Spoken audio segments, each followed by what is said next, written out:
Hey everyone, welcome back to the Sports Psych Show. Thanks so much for joining me. Today I'm really excited to welcome sports psychologist Dr. Christian Swann to the show. Christian, great to have you on. Thank you, Dan. Really looking forward to having a chat, and thanks for having me on. Well, really honoured to have you on the show. And if you don't mind, can you tell us a little bit about yourself? Yeah, no problem. So, I'm currently an associate professor in psychology at Southern Cross University in Australia. Prior to that, I worked at University of Wollongong as a research fellow, and then prior to that, I worked at University of Lincoln in the UK, where I did my undergraduate, then PhD, and then moved into a lecturing role. And I guess originally I was very interested in sport and elite sport and golf in particular for my PhD, and have sort of gradually moved towards the physical activity space and exercise and sports still a little bit as well, but yeah, a bit more of a broad interest at the moment. And yeah, joining you from Coffs Harbour in New South Wales in Australia, which is by the beach and a great place to study and work. And so a shameless plug there for anyone who's listening who is keen to come and check it out sometime. You rub it in, mate. I'm looking out the window here, and it's absolutely foul out there, chucking it down to the rain here in England. Grey skies, surprisingly. Yeah. But you've got a distinct non-Aussie accent there, Christian. Where are you originally from? Originally, I'm from Donegal in Yeah, Republic of Ireland, so yeah. I'm very used to grey skies and wind and crap weather as well. Don't you worry about that. But yeah, so I've had about 10 years in Lincoln and then a couple of years in Wollongong, and now we've been in Southern Cross University for just coming up to 4 years. I mean, my interest would peak anyway, but your PhD was in golf. What was that specifically about? So I was very lucky with my PhD. I was able to sort of choose my topic and engineer the project how I wanted. And I was a keen golfer at the time, playing sort of university level. Oh, cool. So my PhD focused on how pro golfers get in the zone or into how they experience flow, Yeah, and really tried to understand the mechanics of how flow states occur, and essentially, how do we how do these top class athletes yep. experience these psychological states that are so closely linked with exceptional performances. Um, so as part of that, I sort of set up one of my studies to be able to go to golf tournaments around the UK and watch some golf and classify it as my PhD, which was Nice. great fun and very, very interesting. And yeah, sort of still working in that space and still following some ideas that came from that PhD. So it was a really, really good time at University of Lincoln. Was that the Euro Pro Tour that you were going around watching? With kind of the unofficial British tour, essentially.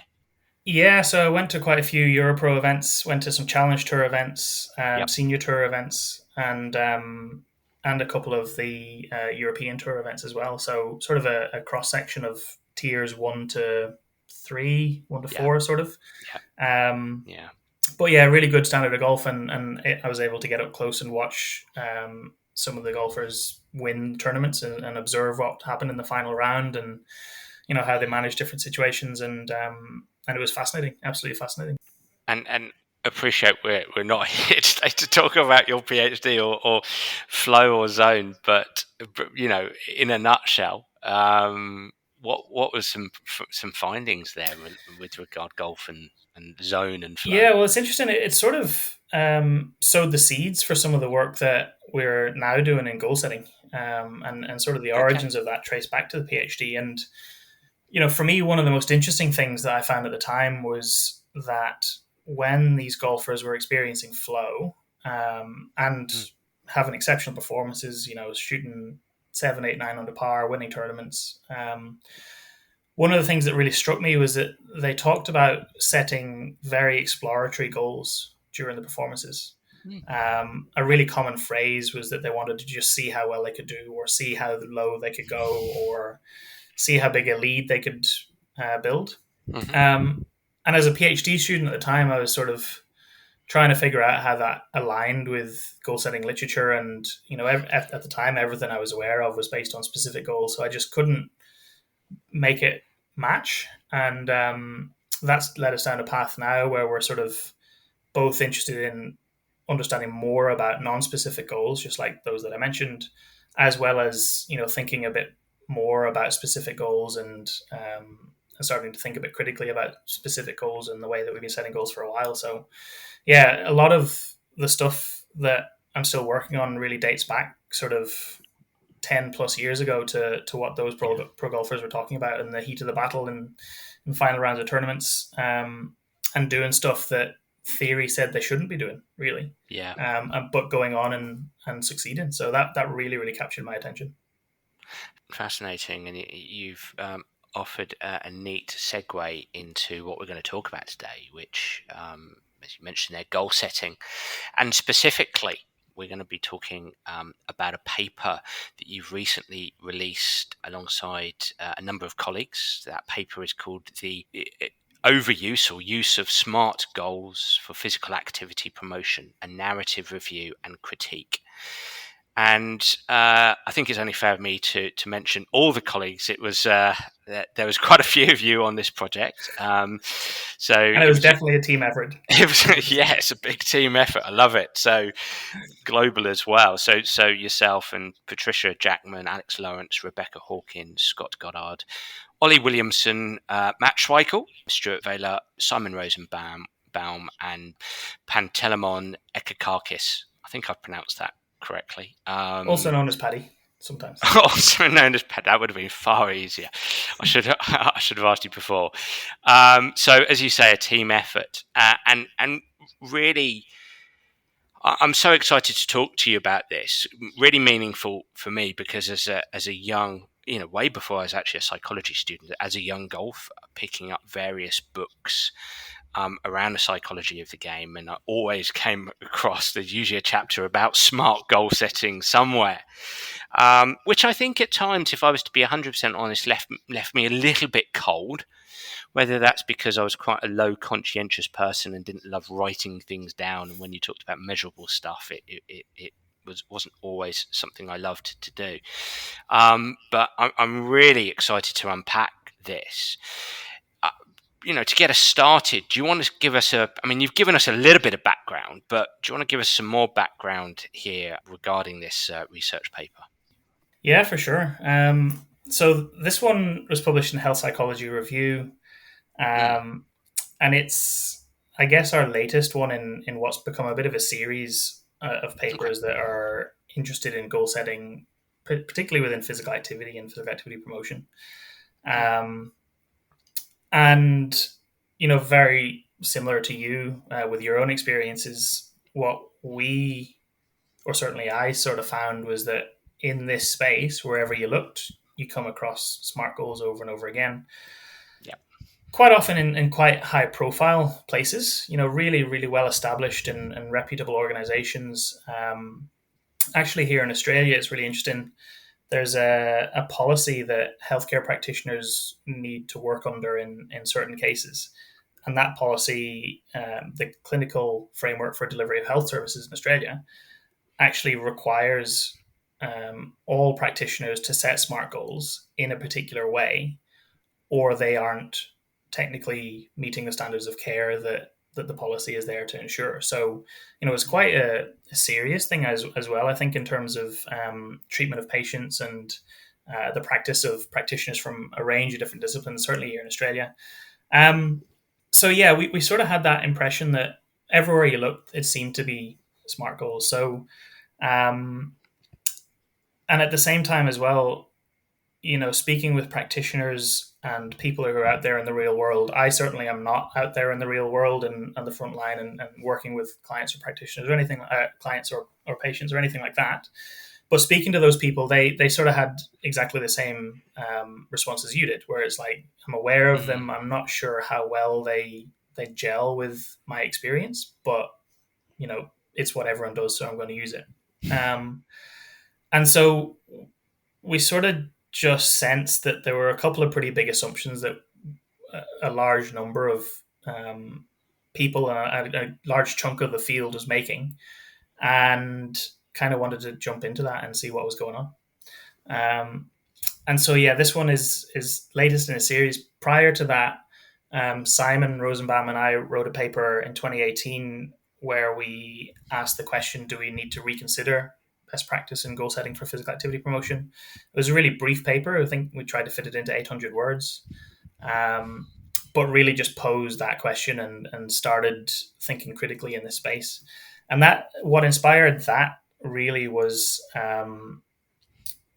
first of all, going back to the PhD, where I'd been thinking around these exploratory goals and open goals, as we ended up calling them, and looking into literature to try and help explain that. So there's that sort of triggered for me a sense of thinking critically around the goal setting space, almost inadvertently.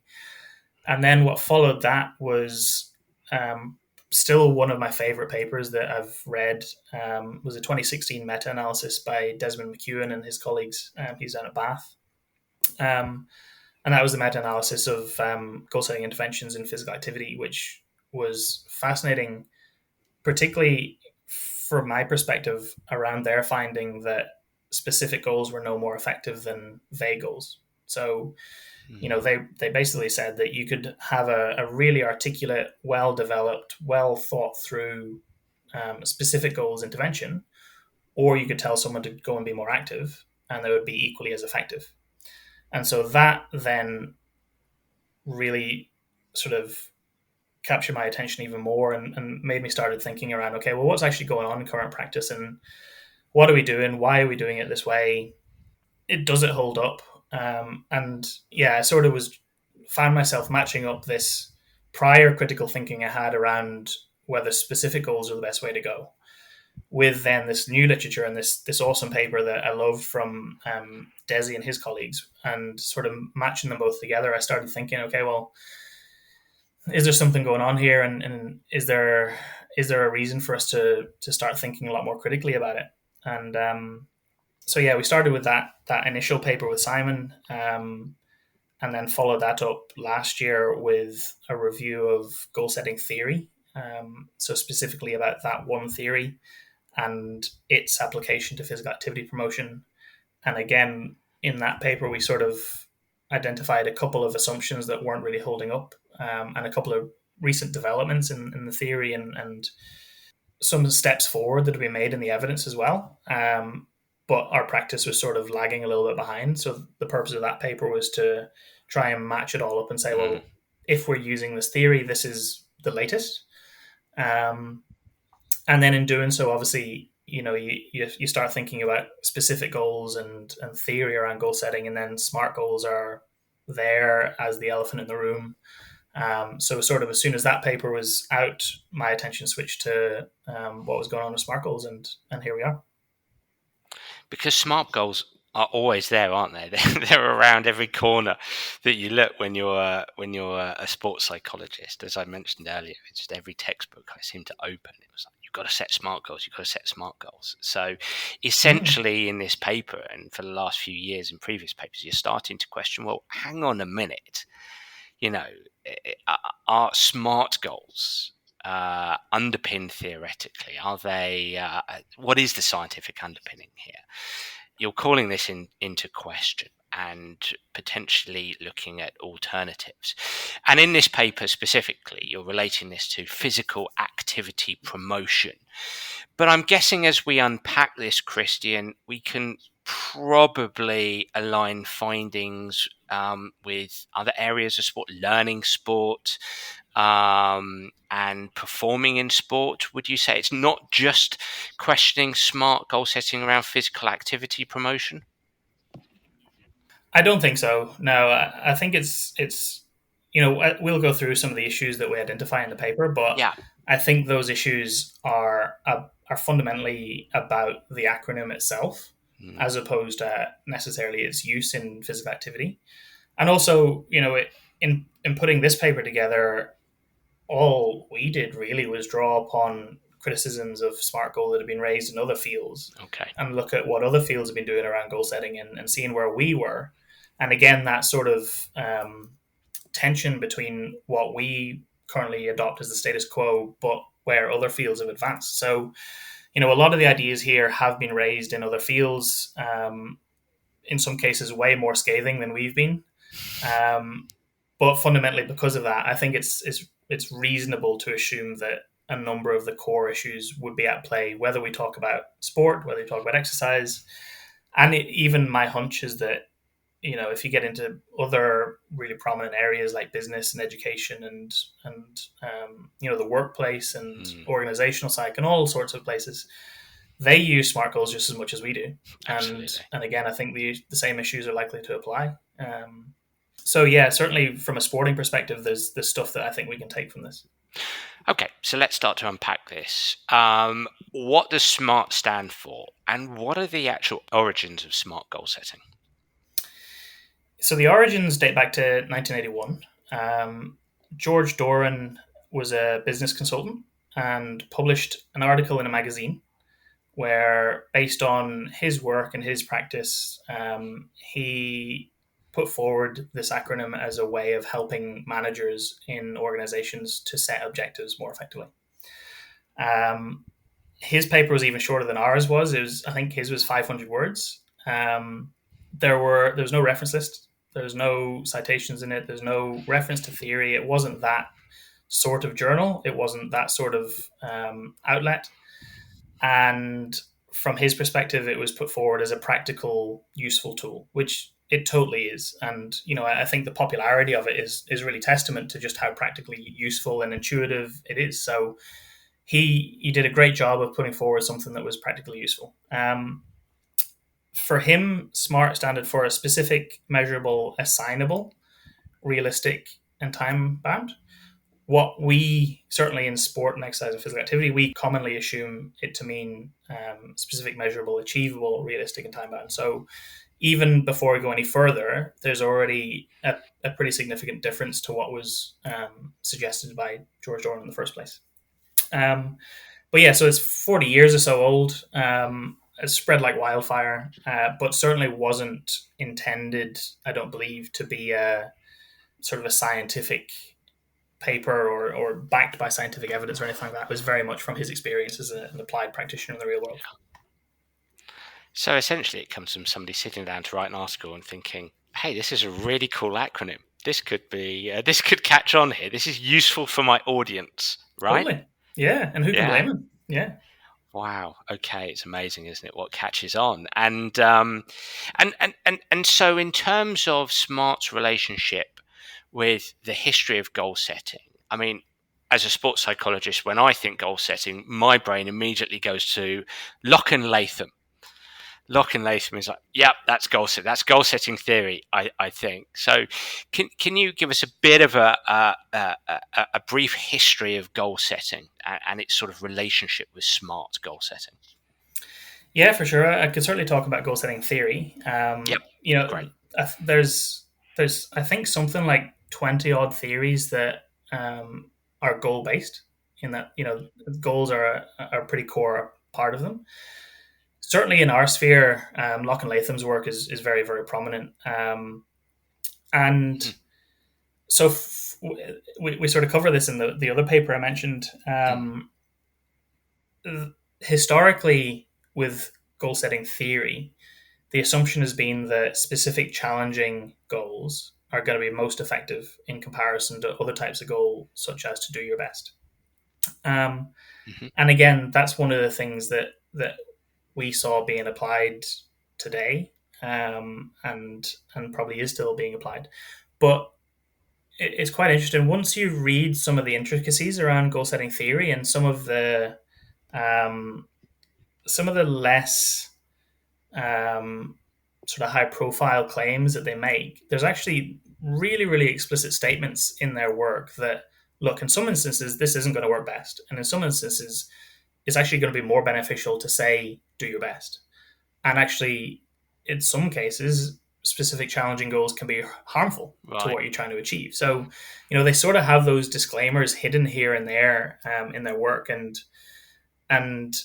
it might only be a sentence or two, but it's there. It's really explicit. So, I think SMART is often assumed to be in line with goal setting theory because they share the specific element. But again, there's a pretty fundamental difference in that goal setting theory advocates specific challenging goals in certain circumstances, and SMART goals we assume to be based on achievable or realistic goals. Another important thing to note about goal setting theory is that, as I mentioned, that it's evolved as a theory, and for a time it Yep. was virtually a one size fits all, as specific challenging goals are going to be most effective, full stop. But over the last 10 to 20 years, that they've really evolved it based on obviously more evidence coming out, but now it's very much context dependent. So once someone is essentially up to speed with a task, then specific challenging goals are fantastic. But if you're at the early stages of a new task, or it's a complex task and you're still getting to grips with it, then that's actually a situation when specific challenging goals can be detrimental. And they advise a different type of goal instead. They refer to learning goals, which would be similar to things like finding 5 ways to increase your step count this week. So it's not about the outcome, it's about the number of strategies you identify and using those strategies. So goal setting theory has evolved to being very context dependent, with a different type of goal working in different situations. And it's much more sophisticated than how we currently apply SMART goals, which again is sort of a one size fits all. So, again, once you dig down into some of the detail around what's happening from a theoretical perspective, you can see how SMART goals are sort of now becoming outdated in that sense, and sort of falling behind Mm. where the latest theory and evidence is, even though, in the 80s and 90s, they may well have been roughly in line, or certainly more in line with the theory than they are now. In your paper, I mean, you've mentioned a few interesting things already that we'll come on to dig a little bit deeper on. But in your paper, you pose a series of questions to try to test smart goal setting, and see if it actually measures up against anything that could be useful or efficacious.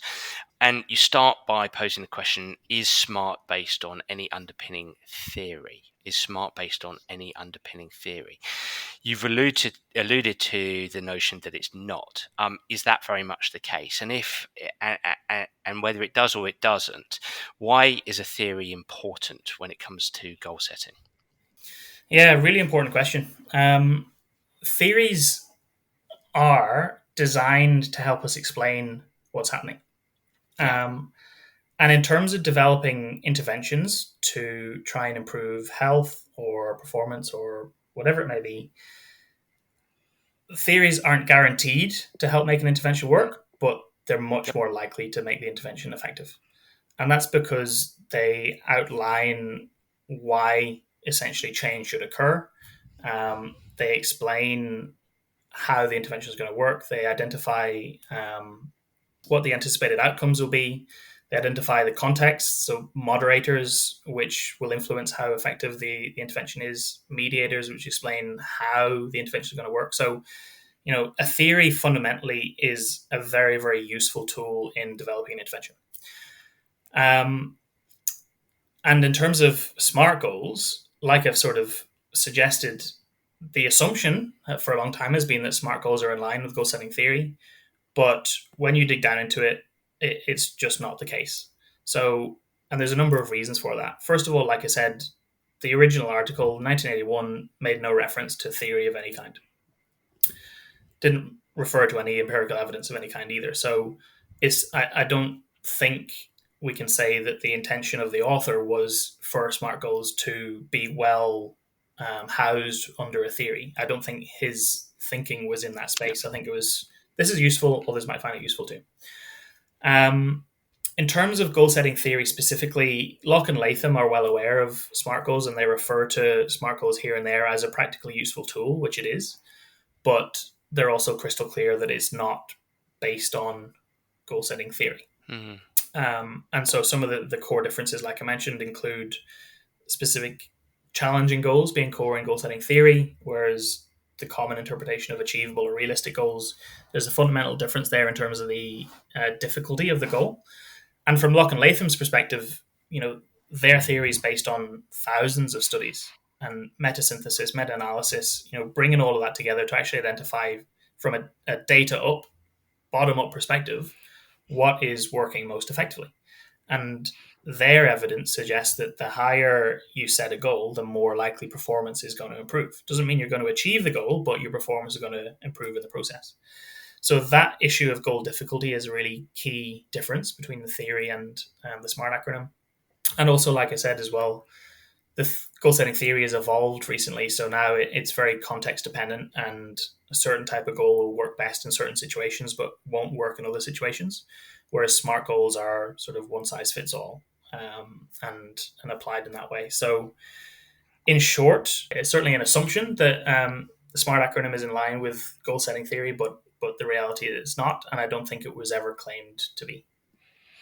There's such a tension, isn't there, between what might be considered useful and what might be considered scientific. And then, most importantly, is what's going to be effective. Because, Yeah. I think what we kind of see with the SMART acronym is that it's very useful. It's very practical. It's designed to work fantastically well for a practitioner to take it and potentially understand it and use it. But that doesn't mean that the result is going to be effective. And that's where we're sort of asking these questions to try and identify, to what extent is it a useful tool? And the core of this paper, for me, the bottom line is that we just want those out there to make an informed decision now about whether they use SMART goals. Our agenda isn't to scrap SMART goals or get rid of them or campaign against them or anything like that. What we do think is really important, though, is that anyone who is using goal setting can make an informed decision around whether this is the best way that they think they should set goals. Obviously, our suspicion is that there are probably much better ways, but for us, the most important thing was that we're just bringing this to everyone's attention so that there are people out there and they're much more informed about their chosen approach to goal setting. Your first question was, is SMART based on any underpinning theory? The answer is no. And the author probably never intended to have an underpinning theory. The second question you pose, is SMART consistent with empirical evidence? Is it consistent with empirical evidence? Again, I think for a time it probably was more consistent with empirical evidence, but in the last, Yep. 10, 20 years, I think it's now strayed away considerably. Again, like one of the core things I just mentioned under theory as well was that the evidence is that challenging goals will elicit best performance. So a SMART acronym based on achievable or realistic goals is automatically straying away from that evidence. That's assuming that performance is the desired outcome. In a physical activity context, we assume that might mean the number of steps someone does or the number of minutes of physical activity that they complete each week. But if that behavior is a desired outcome, then the evidence says that the goal should be challenging. And from Locke and Latham's perspective, they set the bar really high. So it's like very challenging goals will elicit best performance. And again, they're not saying that the goals will be achieved, but it's going to drive an uplift in performance. In physical activity in particular, there's obviously a tension between wanting everyone to increase their physical activity by a certain amount, but also needing them to stick with it. And I think that is partly why we see a reduction in the difficulty of goals in physical activity contexts, where there's a lot of work now sort of around sort of tiny habits and sort of micro goals and setting them really small so that you're more likely to achieve them. That's going to give you a psychological boost to keep going with it. Again, from a goal setting theory perspective, that's straying further away from the notion that the goal should be challenging. So that's one aspect. And it's important to state as well that I think, it is really, really important that we set goals with things like adherence in mind and regular engagement in mind. but it's quite an untapped area. Certainly not to the same extent as SMART goals and specific challenging goals. But yeah, in terms of whether SMART goals are in line with evidence, the challenging difficulty is an issue. The other point that I mentioned around theory as well is that the assumption has always been that specific goals need to be set, and a goal can't be effective if it's not specific. Yeah. Again, for a while, that was reasonably in line with theory and evidence, but like Locke and Latham have done with their theory, it's now context dependent. So, in certain situations, the specific challenging performance goals will work, but they won't work in other situations. So, that theory is evolving so that it's moving away from a blanket one size fits all that specific challenging goals need to be set. Um, and it's actually distinguishing between specific challenging performance goals and specific challenging learning goals, which are focused on a number of strategies rather than a performance outcome. There's also work that we've done recently, some experimental studies where we started testing the idea of open goals, which golfers talked about way back in my PhD. And we're seeing some pretty cool things, which essentially are suggesting to us that non-specific goals can be as effective for increasing physical activity as SMART goals are.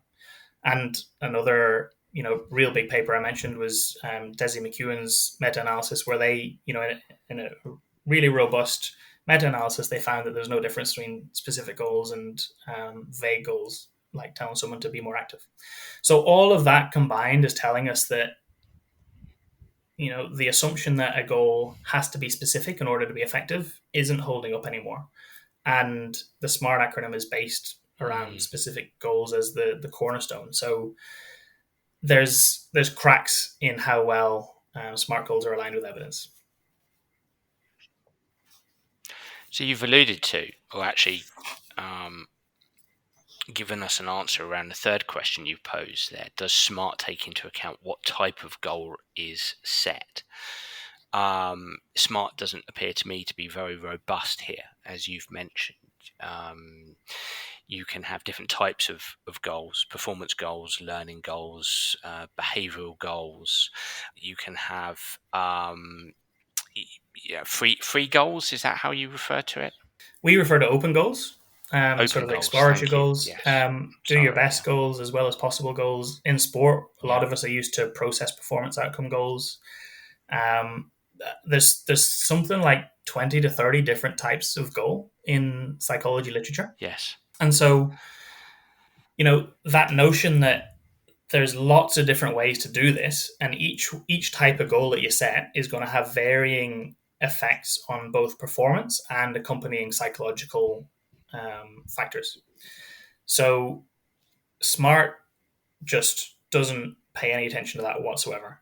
SMART doesn't consider the fundamental type of goal that is set, which means that essentially a SMART acronym, you could have 30 goals set with SMART acronyms, and each one of those could have a different type of goal, which then means that each one of those is likely to have different levels of effect on performance and influence different psychological factors. So it's a pretty big issue, in my opinion, in terms of how we set goals. And it's something, again, that I don't think we're really on top of in sport, exercise, physical activity. I think perhaps sport a little bit more because there is the paradigm around process performance outcome goals, and each of those has slightly different effects on performance and works in different scenarios. But stepping outside of sport, because the field and the status quo has been largely around specific SMART goals, there hasn't been a need to ask if there's alternatives, and if so, how do they work, and which one might be better than the others, and what's going to work best in which circumstance. So that, to me, I think is where we're probably moving. I think we're going to get more and more to grips with the different options available and develop better knowledge about how well they work and when they work best, and ultimately give practitioners a whole range of tools as opposed to this one acronym that is really nice, but we're not sure about its outputs. Well, as you're speaking there, Christian, it's just making me think of the experiences I've had in sports, especially elite sport, elite adult sports, the conversations I've had with coaches, and it's making me think how smart has potentially influenced coaches in terms of the goals that they help players set. I have so many conversations with coaches who talk about setting performance goals, and those performance goals tend to lean to what could be considered KPIs, key performance indicators, completed passes, shots away, shots on target, those types of things. And obviously, as a sports psychologist, alarm bells can ring, because it's that old classic of, well, how controllable are these, and how much might these tap the anxiety of a player? I don't think I've got a question for you there, but you're talking about the we're not doing this well enough in sports yet, and I just wonder how much smart has infiltrated the field, so that goal setting has tended to orient towards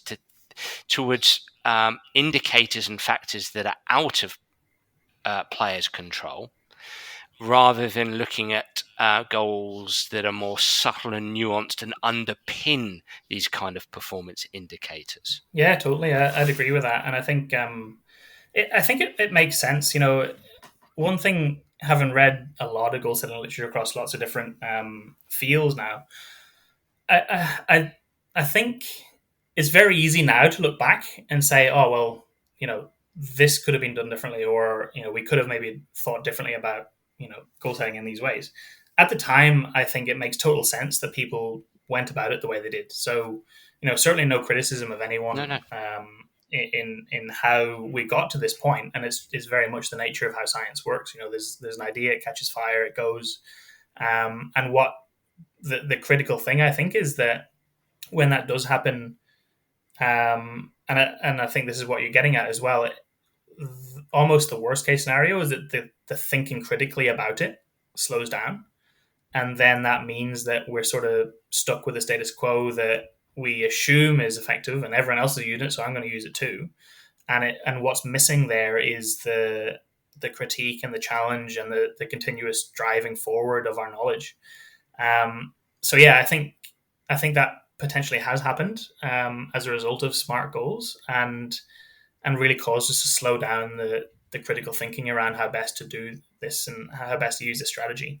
And at the same time as well, I think it totally makes sense that we have got to the point that we have, given that we largely borrowed from business in how we Mm. took on goal setting. And in business, you sit down in your performance review, you think ahead for the next 12 months, you're given your performance objectives, you then go and pursue them. That's how it's done. And so, of course, we saw that that was working in business. So we take it and say, okay, well, let's do the same in sport and it'll probably work well. And it makes total sense how we get to where we are.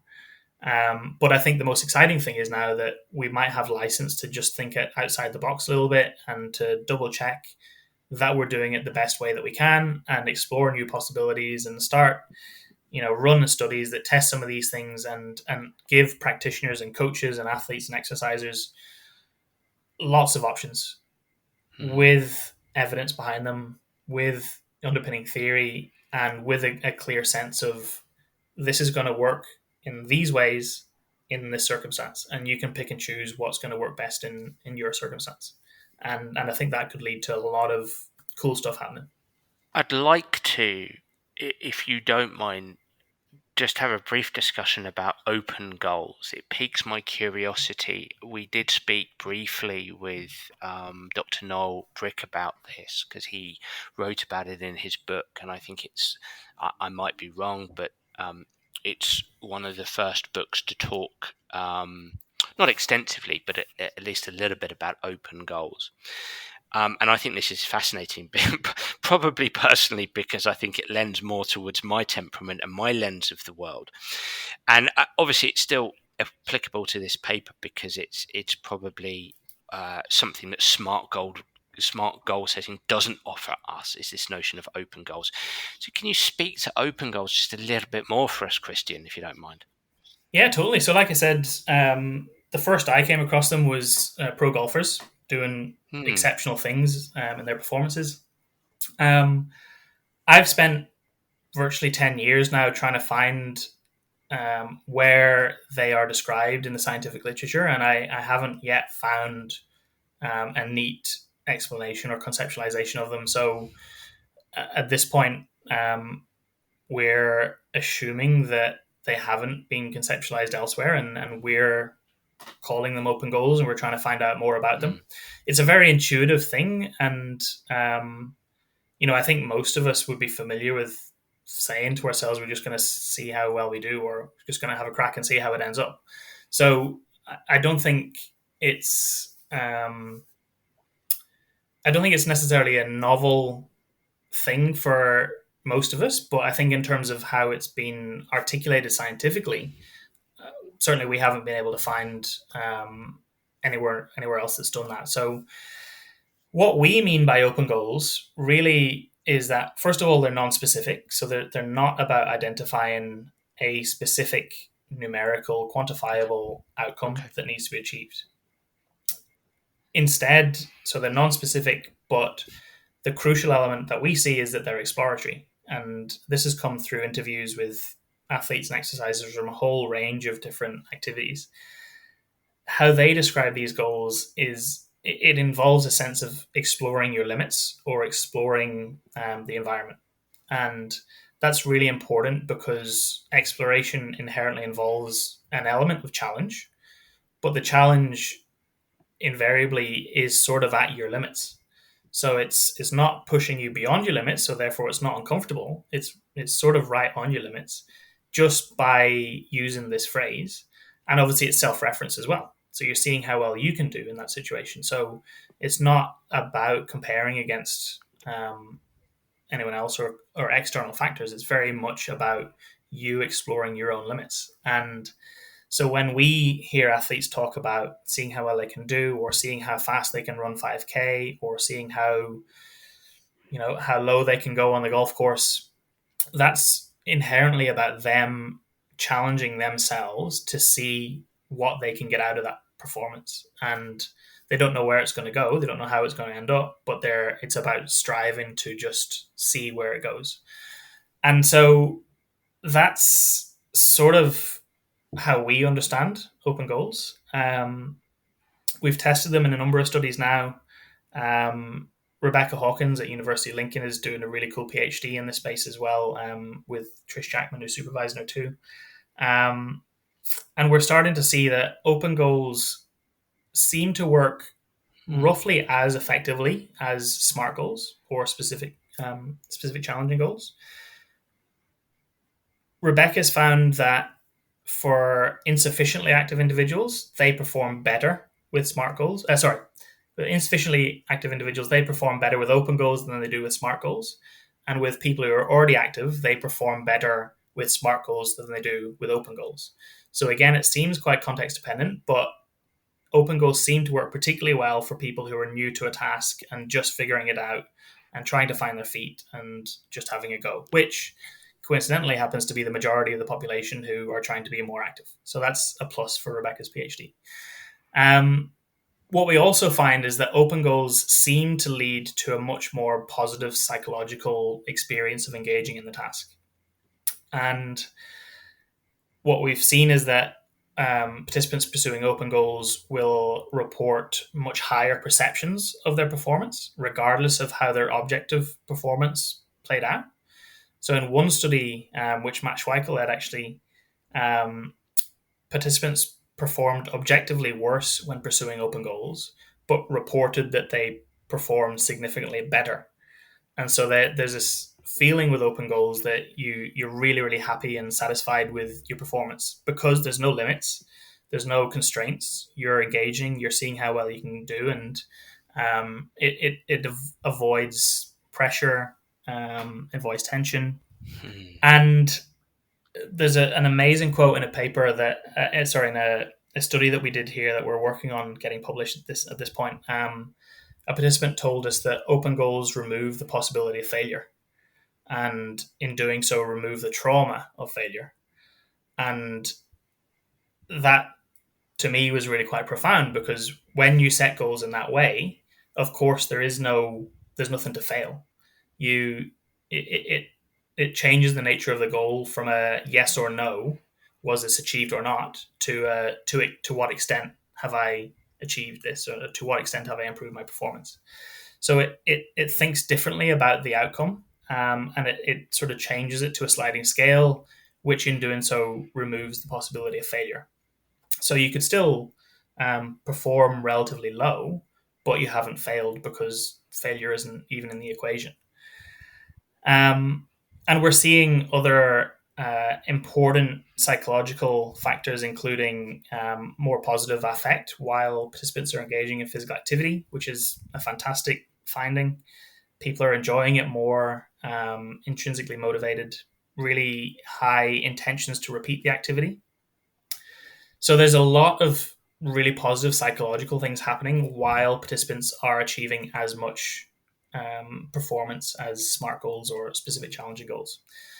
And it's that psychological side, almost the psychological bonuses that come along with open goals, that I think really make them quite important. And of course, they're not, open goals aren't a one size fits all. It's we're not saying they should replace SMART goals or specific goals or anything like that. But there are certain situations when they seem to be really well suited, and so now they're another viable option.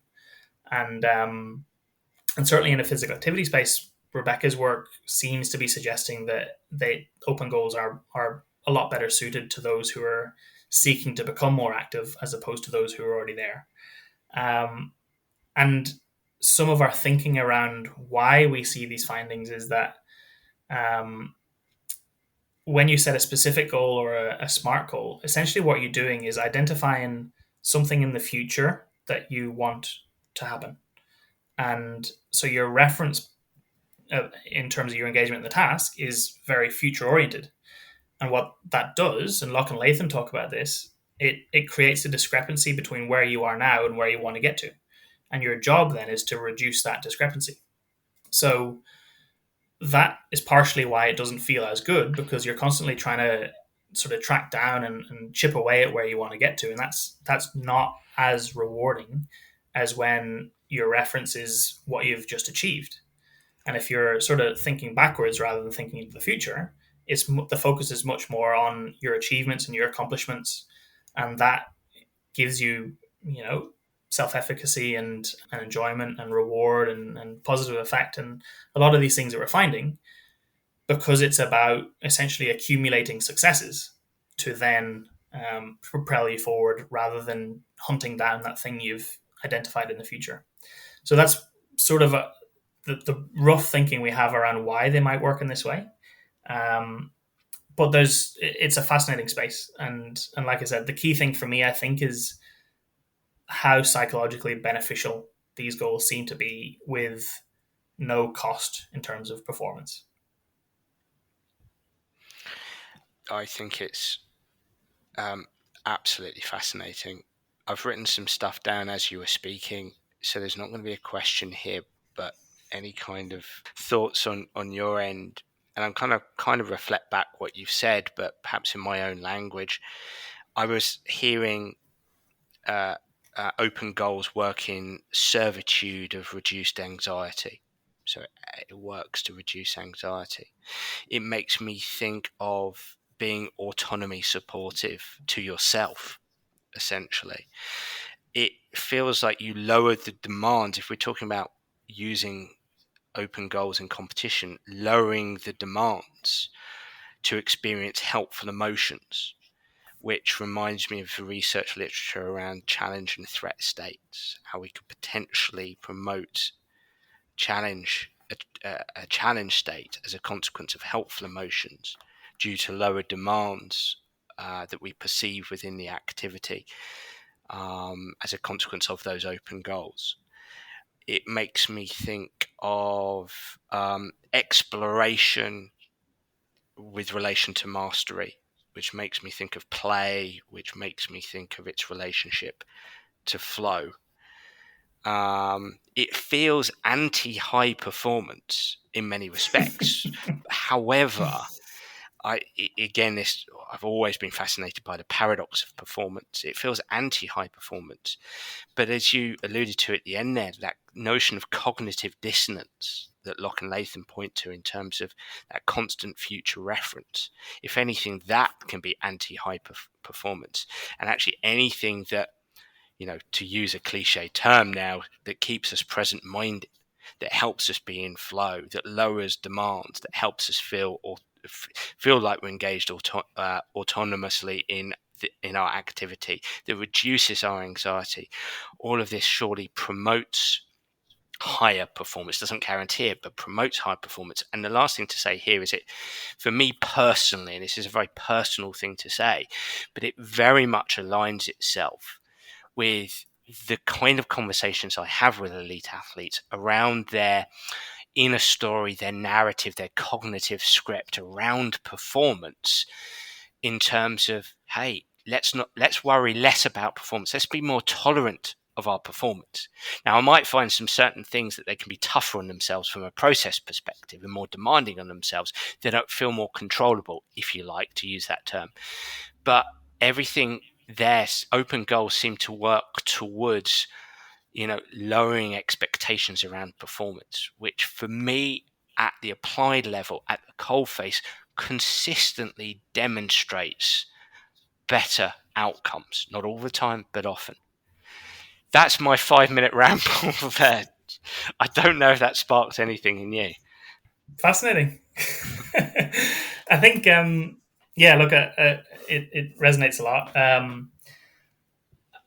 One thing I would say, like, we're very conscious that open goals aren't a replacement. No. Open goals are an addition to the options that we've got. So Yeah. it's really important to identify, when open goals might be a useful alternative and when the others might not. But I think the core of that is fundamentally what outcome we're trying to achieve by setting these goals. And that can vary from competition outcomes to sustained behavior, to implementing new strategies, to returning safely from injury, to all sorts of other things, to finding enjoyment from competing again, to recovering confidence. Like, the outcome can change dramatically for athletes depending on the situation they're in. So again, there's different types of goal for different types of outcome. And previously we may have thought that regardless of which of those outcomes, it was most constructive to set a specific challenging goal. But again, I think now we're seeing that that's not the case, and there's different options. And certainly what we think open goals are useful for is those situations where some of the psychological factors maybe matter more, and performance is still important, but we can be reasonably confident that performance isn't going to suffer, certainly not dramatically, by setting open goals. There's still going to be some increase in performance, but if the primary outcome you're interested in isn't the performance, then open goals are probably a good option, because it's still going to do something while helping you achieve some of these psychological benefits. Of course, there's going to be situations where it's essential that performance is the primary outcome.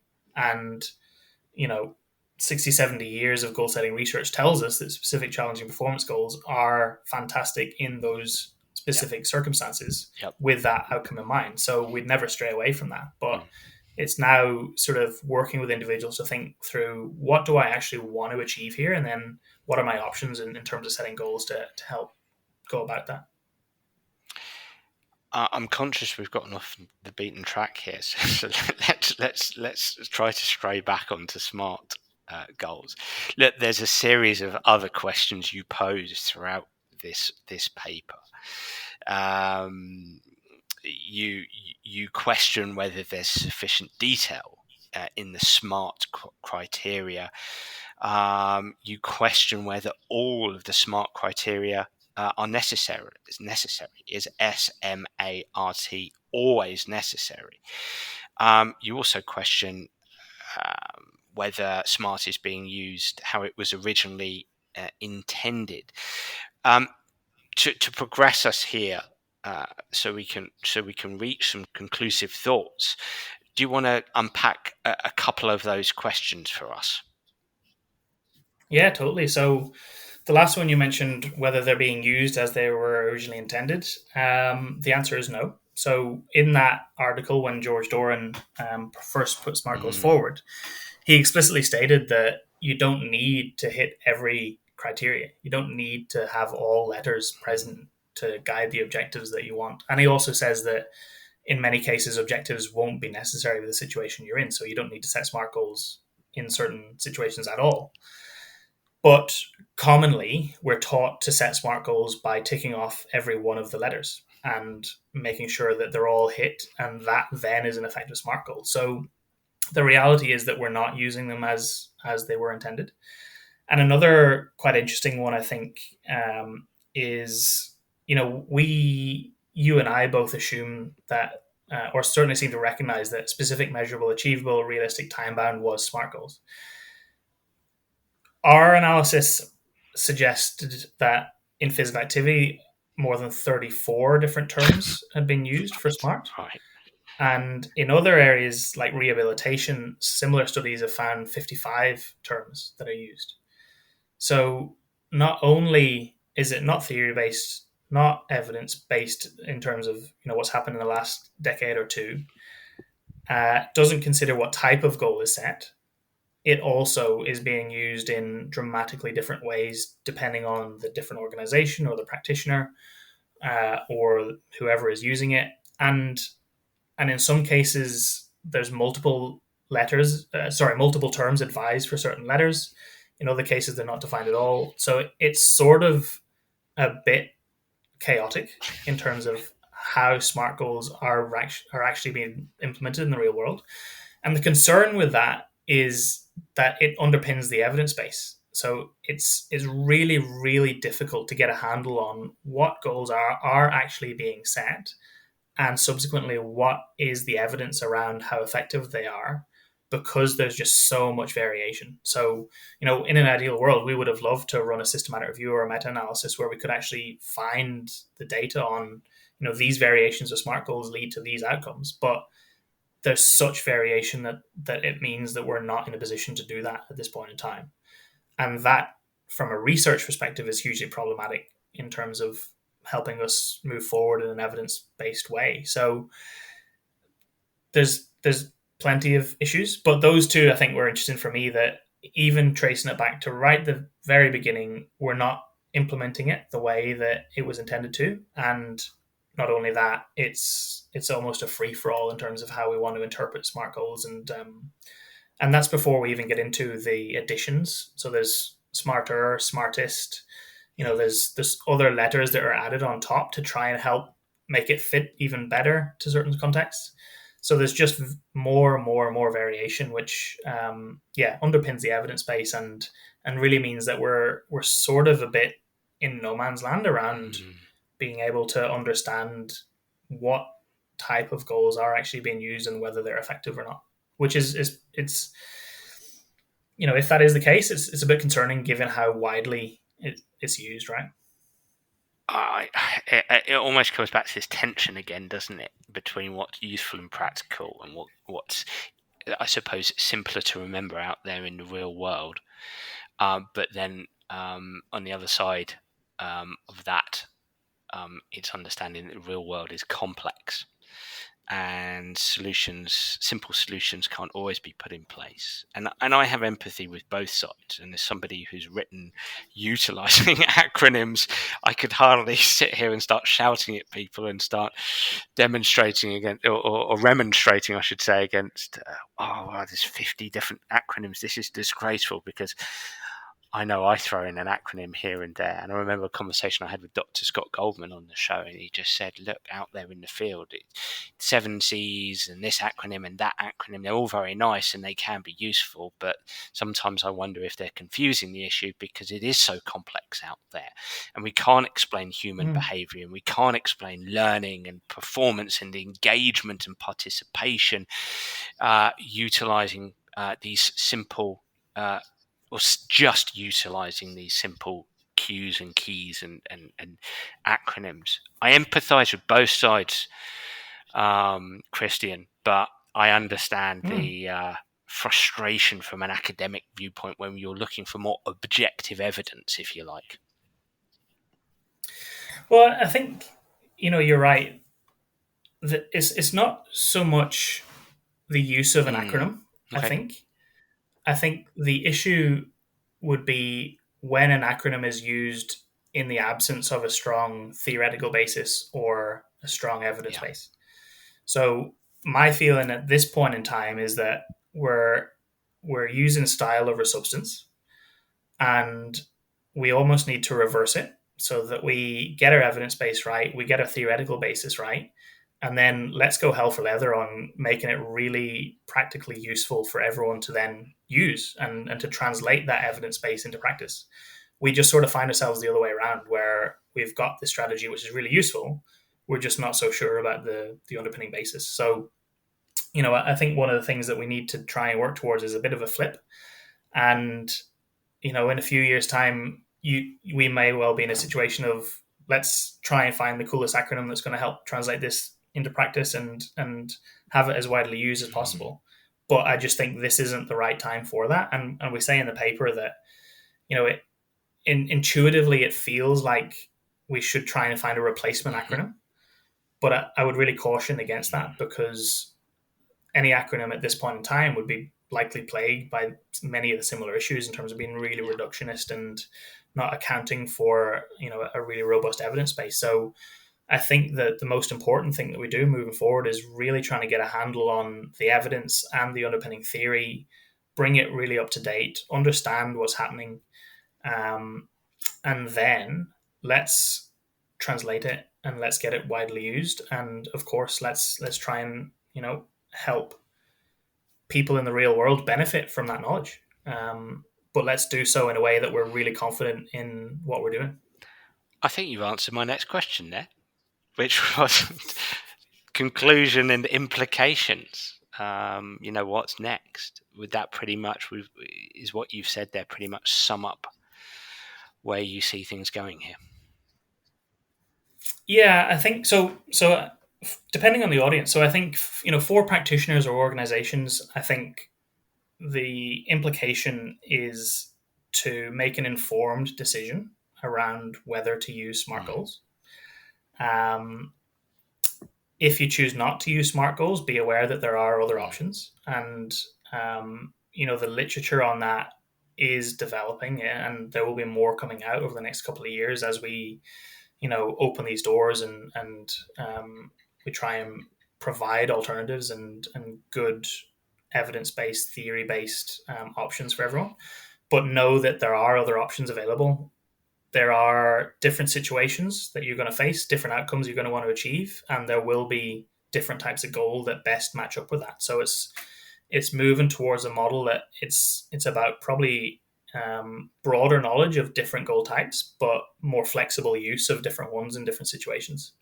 And then in the meantime, from a research perspective, like I said, we just got to get on top of the evidence base, the theory base, and really try and pull that together to help robustly guide what we should be doing instead, and really help put some options on the table for those of you who are out there in the real world.